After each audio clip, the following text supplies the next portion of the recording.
Hello everyone, welcome back to our channel. দেখো আমরা রেলওয়ের গ্রুপ ডি যেটা নোটিফিকেশান আউট হয়েছে, ডিটেলস নোটিফিকেশান আউট হয়েছে তোমরা জানো, এবং অলরেডি সেটার ফর্ম ফিল আপ শুরু হয়ে গেছে 23 তারিখ থেকে। ঠিক আছে ভাই, 23 তারিখ থেকে ফর্ম ফিল আপ শুরু হয়েছে এবং সেই ফর্ম ফিল আপ চলবে কতদিন পর্যন্ত? চলবে হচ্ছে 22 ফেব্রুয়ারি পর্যন্ত। এবং date and time for modification window হচ্ছে কত তারিখ থেকে? যদি তুমি কোনো ভুল করে থাকো 25 ফেব্রুয়ারি থেকে 6 মার্চ পর্যন্ত তুমি হচ্ছে এটাকে কি করতে পারবে? মডিফাই করতে পারবে। ঠিক আছে ভাই, এবারে ঘটনা হচ্ছে দেখো, এখানে আমরা ফর্ম ফিল আপ করতে গেলে কিছু ডকুমেন্টস সম্বন্ধে আমাদের আগে থেকে সতর্ক থাকা উচিত। কারণ রেলওয়ে বলো বা এসএসসি বলো, এরা কিন্তু ফর্ম ফিল আপের সময় তুমি কি ডকুমেন্টস আপলোড করছো বা কোন ডকুমেন্টস নাম্বার আপলোড করছো, এটা কিন্তু মোস্ট ইম্পর্ট্যান্ট জিনিস। না হলে ডকুমেন্টস ভেরিফিকেশনের সময় তুমি যতই ভালো র্যাঙ্ক করো, যাই করো, সামান্য কিছু ভুলের কারণে তোমার পুরো ক্যান্ডিডেচার বা হচ্ছে তোমার অ্যাপ্লিকেশানটাই ক্যান্সেল হয়ে যেতে পারে, যাতে তুমি চাকরিতে নিয়োগও না পেতে পারো। এরকম ঘটনা অনেক ঘটেছে আগে। ঠিক আছে, তো আমরা সেই বেসিসে দেখবো হচ্ছে আমাদের কী কী ডকুমেন্টস দরকার, কী কী ডকুমেন্টস আপলোড করতে হবে, এবং সেই বেসিসে আমরা আলোচনা করব। দেখো আমরা এই গ্রুপ ডির উপরে আরও দুটো ভিডিও নিয়ে আসবো। এরপরে যারা অলরেডি ফর্ম ফিল আপ ভাই করে নিয়েছো, তো তারা ঠিক আছে, ফর্ম ফিল আপ করে নিয়েছো, সেক্ষেত্রে তোমরা একবার চেক করে নাও যদি তোমাদের কোনো কিছু ভুল হয়ে গিয়ে থাকে। যখন তোমরা কারেকশান উইন্ডো পাবে বা কারেকশানের জন্য হচ্ছে তুমি ওয়েবসাইটটা খুলবে, তখন তুমি কারেকশান করে নিতে পারবে। ঠিক আছে, আচ্ছা, আর একটা জিনিস, আমরা এর পরে যে ভিডিওটা দেখবো, যারা আমরা ফর্ম ফিল আপ এখনও করোনি তাদের জন্য বলছি, এর পরে আমরা ভিডিওটা নিয়ে আসবো। সেক্ষেত্রে তুমি আমাদের 15টা হচ্ছে তুমি যখন আমাদের আরআরবি কলকাতার ওয়েবসাইটে বা আমাদের কলকাতার জন্য যখন তুমি ফর্ম ফিল আপ করবে, তুমি এরকম 15টা হচ্ছে ডিপার্টমেন্ট পাবে, 15টা হচ্ছে তুমি কাজ পাবে, বা 15টা তুমি হচ্ছে আমাদের যে ফর্ম চুজ করতে হবে, যেগুলো হচ্ছে তুমি কোথায় পোস্টিং নিতে চাও, সেগুলো হচ্ছে তুমি 15টা মতো আমাদের হচ্ছে পোস্ট আছে। সেই পোস্টের কোনটা মেয়েদের জন্য সুইটেবল হবে, কোনটা তোমার কাছে প্রমোশনের জন্য সুইটেবল হবে, কোনটাতে তোমার স্যালারি বেশি হবে। তুমি বলবে স্যার একই চাকরি, এখানে স্যালারি বেশি কম হয়। যাদের হচ্ছে নাইট শিফটে কাজ থাকে বা শিফটিংয়ে কাজ থাকে, বা হচ্ছে কোনো দূরে পোস্টিং বা দূরে হচ্ছে তুমি অনেক দূরে তোমাকে কাজ করতে যেতে হতে পারে, সেগুলো ক্ষেত্রে তুমি হচ্ছে কি হবে, একটা আলাদা অ্যালোয়েন্স পাবে, যার কারণে তোমার স্যালারি নর্মালি যারা পোস্টিং পাবে, যারা হচ্ছে তোমার ওয়ার্কশপে চাকরি পাবে বা যারা ওয়ার্কশপে পোস্টিং পাবে, তাদের থেকেও তুমি অনেক বেশি স্যালারি পাবে। এবং আর একটা জিনিস কি হয়, যে স্যার আমি টোটাল ওয়ার্ক মানে অফিসিয়াল ওয়ার্কের মতো, মানে টাইম টু টাইম যাওয়া আসা, এরকম কন্ডিশনে আমরা চাকরি করব, এরকম কোন কোন পোস্ট আছে সেইগুলো আমরা আলোচনা করব। ঠিক আছে ভাই, পরের ভিডিওতে ডিটেলস ভিডিও আলোচনা করব। 14-15টা যে টোটাল পোস্ট আছে, কোন পোস্টের কি কাজ, কবে প্রমোশন, কিভাবে প্রমোশন হয়, সেগুলো সব দেখবো আমরা ওটাতে। আর বিশেষ করে যেহেতু গ্রুপ ডি লেভেলের কাজ রেলওয়েতে, এটা একটু হেক্টিক কাজ, সেক্ষেত্রে মেয়েদের, আমি বলছি না মেয়েরা কোনো কাজ পারি না, এটা নিয়ে আবার মারামারি করতে আসবে না। সেক্ষেত্রে আমি বলতে চাইছি যে অনেক ক্ষেত্রে কাজ থাকে, যেমন ট্র্যাক ম্যানে, যেখানে রেলের পাত সরানোর কাজ হয় স্বাভাবিকভাবে, যেখানে হচ্ছে শারীরিক কি বলবো শক্তির বেশি প্রয়োজন, স্বাভাবিকভাবে সেখানে মেয়েদের হচ্ছে না যাওয়াই বা সেখানটাতে না অ্যাপ্লাই করাটাই হচ্ছে আমার বেস্ট বলে মনে হয়। ঠিক আছে, তো বাদ বাকি তুমি পয়েন্টসম্যান বা হচ্ছে তুমি আরও যে সমস্ত পোস্ট আছে সেগুলো তুমি দেখো, এল এন তোমার হচ্ছে এসি যেগুলো আছে, লাইট এবং এসি সেকশানে যে সমস্ত ডিপার্টমেন্ট আছে, সেগুলোতে তুমি আরামসে চাকরি করতে পারো। ঠিক আছে, তো সেগুলো আমরা আলোচনা করবো পরের ভিডিওতে। চলো ভাই শুরু করি। দেখো মেন যে আমাদের ডকুমেন্টসগুলো একটা একটা দরকার, সেগুলো কি? প্রথম আমরা দেখো যেটা দেখবো, আমাদের প্রথম যেটা দরকার সেটা হচ্ছে কি, আধার কার্ড। আশা করি আধার কার্ড তোমাদের প্রত্যেকেরই আছে, কিন্তু আধার কার্ড শুধু ভাই থাকলে হবে না, তোমাকে আধার কার্ডের মোবাইল নাম্বারের সঙ্গে লিঙ্ক থাকতে হবে। এখানে দেখো এই যে মোবাইল নাম্বার বলে একটা অপশান রেখেছি, কারণটা হচ্ছে ভাই তোমাকে বলি, যারা অনেক দিন অন্যান্য চাকরির সঙ্গে যুক্ত, পরীক্ষার সঙ্গে যুক্ত, তারা জানো, যারা নতুন ফর্ম ফিল আপ করছো, চাকরির ফিল্ডে আসো, তাদের জন্য কি হবে, একটা মোবাইল নাম্বার তুমি আজ থেকেই ভাই ফিক্সড করে নাও। একটা মোবাইল নাম্বার, একটা ব্যাঙ্ক অ্যাকাউন্ট, সে তোমার ব্যাঙ্ক অ্যাকাউন্টে 0 টাকা থাকুক, কোনো অসুবিধা নেই, কিন্তু ব্যাঙ্ক অ্যাকাউন্ট আর তোমার মোবাইল নাম্বার। কারণ এখনকার সময় যা সিচুয়েশান হয়েছে, প্রত্যেকটা জায়গাতে তোমার কি হয়, ফর্ম ফিল আপের জন্য ওরা টাকা নিয়ে নেয় রেলের, তারপরে তোমাকে কি করবে, টাকা পরে ব্যাক করবে। তাহলে তুমি দেখা গেল সাইবার ক্যাফেতে ফর্ম ফিল আপ করলো, সাইবার ক্যাফে কাকু কী করলো, যে তোমার যখন টাকা ফেরত হয়ে যাবে, আমি আমার অ্যাকাউন্ট নাম্বার দিয়ে দিচ্ছি, তোমার তো নেই, আমার অ্যাকাউন্ট নাম্বার দিয়ে দিচ্ছি, টাকা আমার কাছে ফেরত হয়ে যাবে, তুমি নিয়ে যাবে। ভাই একটা পরীক্ষার এর কবে টাকা ফেরত হবে তার কোনো ঠিক নেই। পরীক্ষা কবে হবে, 6 মাস, 7 মাস, 8 মাস, 1 বছর পর পরীক্ষা হবে, বা আমি ধরেই নিচ্ছি যে 6 মাস পরে পরীক্ষা হবে, তাহলে তারপরে কবে আবার টাকা রিটার্ন হচ্ছে, আমি ধরে ধরে সেই দোকানে যাব, তার আবার অস্তিত্ব থাকবে কি থাকবে না কোনো ঠিক নেই দোকানের। তো সেক্ষেত্রে আমরা কিভাবে, এটা একটা 400 টাকা, 500 টাকার মধ্যে 400 টাকা তুমি ফেরত পাবে, তো সেক্ষেত্রে আমরা কি করে এটা কনসিডার করতে পারি। ঠিক আছে, তোমার অ্যাকাউন্ট নাম্বার রাখলে ফর্ম ফিল আপের সময় যখন তোমার বেসিক যে ইনস্ট্রাকশনগুলো তোমাকে ফিল আপ করতে হয় তোমাকে একবার বলে দিই, সেটা হচ্ছে তোমার ক্ষেত্রে সুবিধা হবে। তুমি যদি রেলওয়ের ওয়েবসাইটে যাও, ঠিক আছে, আরআরবি কলকাতার ওয়েবসাইটে যাবে, আরআরবি কলকাতার ওয়েবসাইটে গেলে যখন তুমি ফর্ম ফিল আপ করবে, যারা অলরেডি ফর্ম ফিল আপ করে নিয়েছো তারা জানো, যারা ফর্ম ফিল আপ করবে তারা হচ্ছে ফর্ম ফিল আপে গেলে এখানে হচ্ছে তুমি ক্লিক করলে এখান থেকে অ্যাপ্লাই করলে ক্রিয়েট অ্যাকাউন্ট করলে, ক্রিয়েট অ্যাকাউন্টের পরে দেখো এখানে তোমাকে পরপর সব পার্সোনাল ডিটেলস তোমাকে দিতে হবে।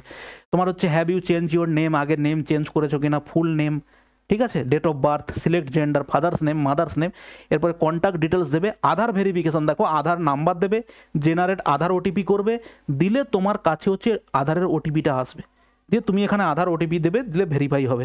তারপরের যখন তুমি এখানটাতে I am not reboot password তুমি চুজ করবে, দিয়ে preview and create an account করবে, তারপরে হচ্ছে তোমার একটা অপশান আসবে যেখানটাতে হচ্ছে তোমার ব্যাঙ্ক অ্যাকাউন্টসের ডিটেলস ওখানে আপলোড করতে হবে। এবং এই যে ইনফরমেশানগুলো এগুলো কিন্তু তুমি যে কোনো রেলওয়ের ফর্ম ফিল আপের ক্ষেত্রে, ধরো দেখা গেলো 2025-এ আমাদের বলেছে, অলরেডি তোমরা দেখেছো 2025-এ আবার ফর্ম ফিল আপ হতে চলেছে, এনটিপিসি বলো অন্যান্য পরীক্ষারও নেবে বলেছে, তো সেক্ষেত্রে এই ফর্ম ফিল আপের উপর বেস করেই কিন্তু তুমি ওইগুলো অ্যাপ্লাই করবে। আর তুমি আলাদা আলাদা জোনের জন্য কিন্তু তোমাকে আলাদা জোনের ওয়েবসাইটে গিয়ে তোমাকে মানে তোমাকে রেজিস্ট্রেশন করতে হবে না। তুমি যদি আরআরবি কলকাতার জোনে তুমি ফর্ম ফিল আপ করবে বলে ভেবেছো, তাহলে আরআরবি জোনের মধ্যে তুমি যদি ওটাকে তোমার ক্রিয়েট অ্যাকাউন্ট করেছো, তারপরে ধরো তোমার মনে হলো আমি মালদা জোনে পরীক্ষা দেবো, মালদা জোনের জন্য, বা আমি মুম্বাই জোনের জন্য পরীক্ষা দেবো, তো তুমি সেক্ষেত্রে কী হবে, মুম্বাই ওখান থেকে সিলেক্ট করতে পারবে। তার জন্য তোমাকে মুম্বাই জোনের ওয়েবসাইট খুলে সেখানে নতুন করে কিন্তু অ্যাপ্লিকেশান, নতুন করে তোমার কিন্তু আইডি ক্রিয়েট করা যাবে না, সেক্ষেত্রে তোমার আইডিটাই, তোমার অ্যাপ্লিকেশানটাই রিজেক্ট হয়ে যাবে। ঠিক আছে, মাল্টিপুল এখানে লেখা থাকবে, দেখবে মাল্টিপুল প্রোফাইল বা মাল্টিপুল কিন্তু অ্যাকাউন্ট ক্রিয়েট করা যাবে না। ঠিক আছে, তুমি একটা জোনেই অ্যাপ্লাই করতে পারবে। এবং আর একটা জিনিস বলে দিই, অনেকের কনফিউশন হচ্ছে যে জোনে স্যার পরীক্ষা হবে আমার কি সেখানে গিয়ে পরীক্ষা দিতে হবে, এর কিন্তু কোনো সদুত্তর নেই, এর কিন্তু ওয়েবসাইটে কোনো কিছু লেখা নেই, মানে কোনো নোটিফিকেশানে কিছু দেওয়া নেই। তোমার যেখানে তোমাকে পরীক্ষা সেন্টার ফেলবে তোমাকে সেখানে গিয়েই পরীক্ষা দিতে হবে। ঠিক আছে ভাই, দেখো আমরা এবারে এখানে কি পাচ্ছি, দেখো আধার কার্ডটা ব্যাপারটা দেখলাম, এরপরে যেটা আমরা দেখবো সেটা হচ্ছে কি কাস্ট সার্টিফিকেট। মোস্ট ইম্পর্টেন্ট জিনিস হচ্ছে এইখানে কাস্ট সার্টিফিকেট কিন্তু মোস্ট ভাইটাল রোল প্লে করছে। প্রথমে আসি এসটি এবং এসসি এবং এসটির জন্য।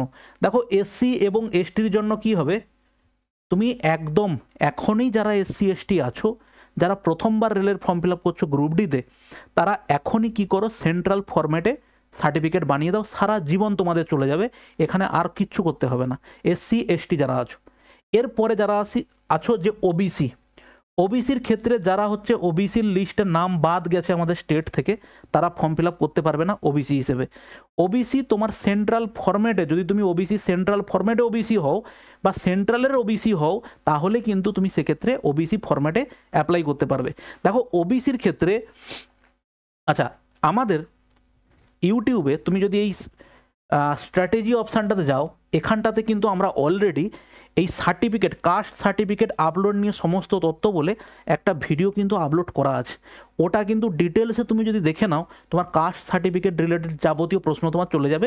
ডেসক্রিপশানে টেলিগ্রামের লিঙ্ক দেওয়া আছে, ওখানেও আমি ভিডিওটা আর একবার শেয়ার করে দেবো, তুমি ওখান থেকে দেখে নিতে পারো। ঠিক আছে ভাই, দেখো এইটা হচ্ছে আমাদের একটা স্টুডেন্টের, তার হচ্ছে এটা আমাদের ওয়েস্ট বেঙ্গলের কাস্ট সার্টিফিকেট। এই ফরম্যাটে হচ্ছে তোমাকে প্রথমে ওয়েস্ট বেঙ্গলের কাস্ট সার্টিফিকেট বানাতে হবে, তারপরে কি হবে, এখন তো তুমি যদি সেন্ট্রাল ফরম্যাটের ওবিসি না হও, তুমি ওয়েস্ট বেঙ্গল থেকে তোমাকে কেউ বানিয়ে দেবে না। তুমি যদি সেন্ট্রালের যে লিস্ট আছে সেই লিস্ট অনুযায়ী তুমি যদি ওবিসি হও, তাহলে হচ্ছে তুমি এই সার্টিফিকেটটা পাবে। এবং দেখবে এই সার্টিফিকেটের একটা নাম্বার তুমি পাবে হচ্ছে এইখানে, সার্টিফিকেট নাম্বার। এবারে তুমি যখন সেন্ট্রাল ফরম্যাটে সার্টিফিকেট বানাতে যাবে, তখন এটা হচ্ছে সেন্ট্রাল ফরম্যাট। তুমি দেখবে যে কোনো নোটিফিকেশানে, রেলের যত নোটিফিকেশান বেরিয়েছে তার একদম শেষের দিকে এই ফরম্যাটটা তোমাকে দেওয়া আছে। এই ফরম্যাটটা নিয়ে তুমি তোমার এসডিও অফিস বা ডিএম অফিসে গিয়ে তুমি বলবে যে স্যার আমার একটা সেন্ট্রাল ফরম্যাটে সার্টিফিকেট দরকার, তো ওনারা বানিয়ে দেবেন। এবারে কি হয়, ওনারা বানিয়ে দেবেন এবং সেক্ষেত্রে তোমার কিন্তু এই যে সার্টিফিকেট নাম্বার এবং এই সেন্ট্রাল ফরম্যাটের যে সার্টিফিকেট নাম্বার, এই দুটো কিন্তু সেমই হবে, এটা কিন্তু কোনো আলাদা হবে না। ঠিক আছে, তো সেক্ষেত্রে তুমি এই সেন্ট্রাল ফরম্যাট বানিয়ে নিলে কিন্তু এই সার্টিফিকেটের ভ্যালিডিটি যতদূর সম্ভব আমি জানি 3 বছর হচ্ছে ভ্যালিডিটি, তারপরে তোমাকে আবার রিনিউ করতে হবে। ওকে, এটা গেল হচ্ছে আমাদের কি, এটা গেল হচ্ছে আমাদের ওবিসির ক্ষেত্রে। এরপরে আসছি দেখো ইডব্লিউএস। তোমরা জানো যে ইডব্লিউএস এর ক্ষেত্রে, ইডব্লিউএস সার্টিফিকেটের ক্ষেত্রে এর ভ্যালিডিটি হয় 1 বছর।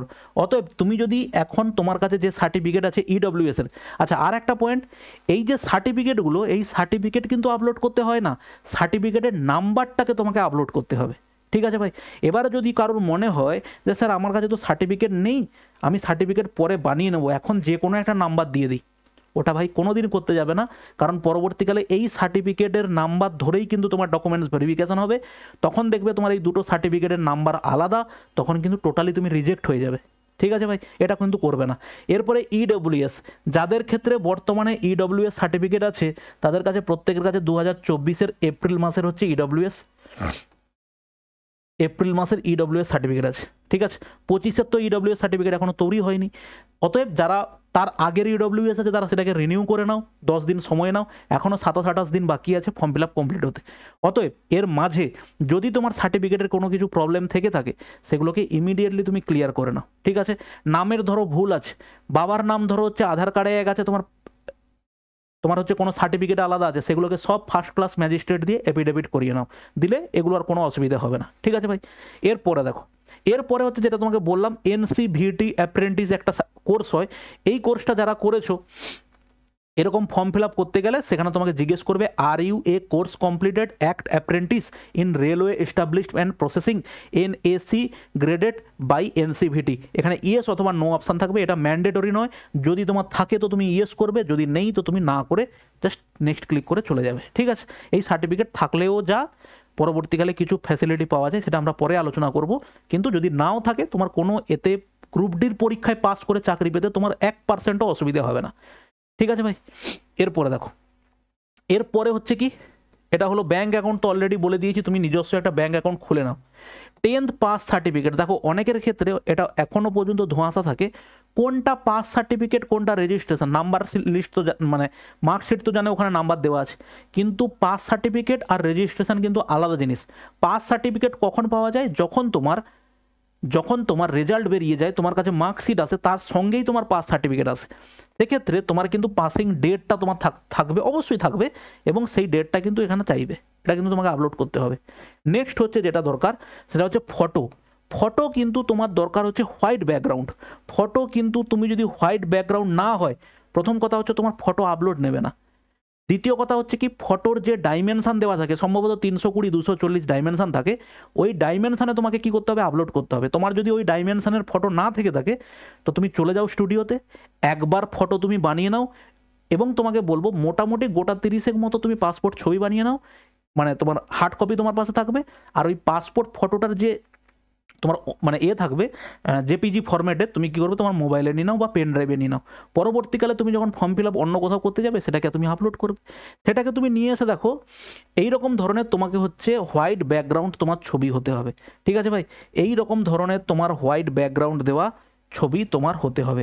এর বাইরে যদি কোনো রকম কিছু হয় তাহলে কিন্তু তোমার ফর্ম রিজেক্ট হয়ে যাওয়ার চান্স আছে। ঠিক আছে, যে হালকা ইয়েলো ব্যাকগ্রাউন্ড আছে স্যার, হালকা ধূসর ব্যাকগ্রাউন্ড আছে, এরকম কোনো চলবে না, একদম সরাসরি হোয়াইট ব্যাকগ্রাউন্ড। এবার এর থেকেও তোমরা সাইবার ক্যাফে তো গিয়ে তো করতেই পারো। এবার ধরো কারোর কাছে তোমাদের ধরো ব্লু কালারের ব্যাকগ্রাউন্ডওয়ালা তোমার ছবি আছে পাসপোর্ট, সেটাকে কিন্তু ওয়েবসাইটে বিভিন্ন ওয়েবসাইট আছে, সেখানে গিয়ে কিন্তু ব্যাকগ্রাউন্ড রিমুভার একটা অপশান থাকে। ঠিক আছে, ফটো ব্যাকগ্রাউন্ড রিমুভার বলে একটা অপশান থাকে, তো সেইখানে গিয়ে ওয়েবসাইটে তুমি জাস্ট ফটোটা আপলোড করে দেবে, অটোমেটিক্যালি ব্যাকগ্রাউন্ড তোমার রিমুভ হয়ে সাদা ব্যাকগ্রাউন্ড চলে আসবে। ঠিক আছে, তুমি ওটা করতে পারো। ব্যাস এইটুকু হচ্ছে তোমার দেখার। আচ্ছা, আর একটা জিনিস, সিগনেচার হচ্ছে কিন্তু তুমি করবে এইভাবে, ধরো আমার নাম হচ্ছে সোনু দাস, ঠিক আছে, ধরো সোনু দাস, আমার নাম হচ্ছে এরকম, আমি ধরো নামটা লিখে দিয়েছি এরকম সোনু দাস, এইভাবে কিন্তু লিখলে হবে না। ঠিক আছে, তোমাকে রানিং হ্যান্ড রাইটিংয়ে লিখতে হবে। ধরো আমার রানিং হ্যান্ড রাইটিং হচ্ছে এটা, রানিং হ্যান্ড রাইটিং ধরো হচ্ছে এটা, আমি এইভাবেই হচ্ছে লিখবো সোনু দাস। ঠিক আছে, এটাই হচ্ছে তোমার অ্যাকসেপ্টেবল হবে, বড় হাতের বড় বড় করে লিখে দিলে ওটা কিন্তু অ্যাকসেপ্টেবল হবে না।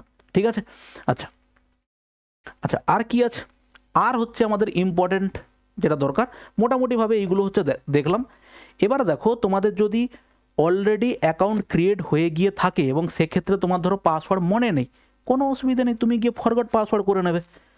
তুমি কি করবে, রেলওয়ের ওয়েবসাইটে যাবে, এখানে ধরো তুমি হচ্ছে হোম অপশানে দেখলাম, যাওয়ার পরে তুমি অ্যাপ্লাই করলে, অলরেডি হ্যাভ অ্যান অ্যাকাউন্ট, এখানে ধরো তোমার কোনো কিছু দেওয়া নেই, তুমি এখানে চলে গেলে ফরগট পাসওয়ার্ড করলে, ফরগট পাসওয়ার্ড করলে তোমার মোবাইল নাম্বার দেবে, ডেট অফ বার্থ দেবে, I am not a robot করবে, করার পরে তোমার হচ্ছে কী পাবে, এখানটাতে প্রসিড করবে, তোমার কাছে মেল চলে আসবে, মেলে তোমার পাসওয়ার্ড চলে আসবে আর অ্যাক্টিভেশন লিঙ্ক চলে আসবে, লিঙ্কের উপরে ক্লিক করবে, যে পাসওয়ার্ডটা তোমাকে দিয়েছে সেটা দিয়ে ক্লিক করে ঢুকে যাবে।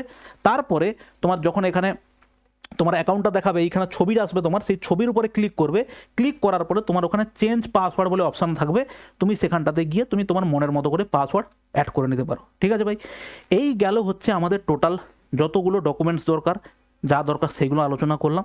এরপরে তুমি চাইলে আমাদের অ্যাপ ডাউনলোড করতে পারো, ডেসক্রিপশানে লিঙ্ক দেওয়া আছে, ঠিক আছে, এই অ্যাপ ডাউনলোড করতে পারো, ডেসক্রিপশানে লিঙ্ক আছে, অথবা আমাদের টেলিগ্রাম চ্যানেলও জয়েন করতে পারো, ওখানে যাবতীয় স্টাডি মেটেরিয়াল বা বিভিন্ন পরীক্ষার নোটিফিকেশান বা বিভিন্ন ক্লাস রিলেটেড যে ধরনের তুমি ইনফরমেশানগুলো টেলিগ্রামে পেয়ে যাবে। আর এখানে ফ্রি কোর্স অপশান দেখতে পাবে, এবং এখন তুমি অ্যাপটার মধ্যে দেখতে পাবে এখানে হচ্ছে আমাদের ডেডিকেটেড রেলওয়ের একটা সেগমেন্ট বানানো আছে, ওখানে দেখবে পরপর করে আমাদের স্টাডি মেটেরিয়াল আপলোড হতে থাকবে, ওগুলো তোমরা ফ্রিতে পেয়ে যাবে। ঠিক আছে, চলো ভালো থাকবে। আচ্ছা, আর একটা জিনিস, আমাদের এই অ্যাপ তুমি যদি ডাউনলোড নাও করো, তুমি আমাদের ওয়েবসাইটও ভিজিট করতে পারো, mathswithminmoysir.classx.in বলে একটা ওয়েবসাইট আছে আমাদের, তুমি সেটাতে গেলে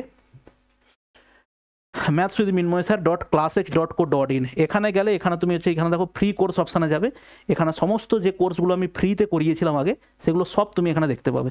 এরপরে দেখো এখানে ফ্রি টেস্ট সিরিজ আছে, আপাতত এই দুটো টেস্ট সিরিজ আপলোড আছে ফ্রিতে, পুলিশের আছে এবং টার্গেট পুলিশ এক্সামের 1000 কোশ্চেনের প্র্যাকটিস সেট, এই দুটো আপাতত আপলোড আছে। পরবর্তীকালে রেলের যত রকম ধরনের প্রিভিয়াস ইয়ার সলভ পেপার বলো যা বলো ওগুলো সব হচ্ছে এখানে চলে আসবে। ঠিক আছে, চলো ভালো থাকবে, দেখা হচ্ছে নেক্সট কোনো ভিডিওতে, বাই।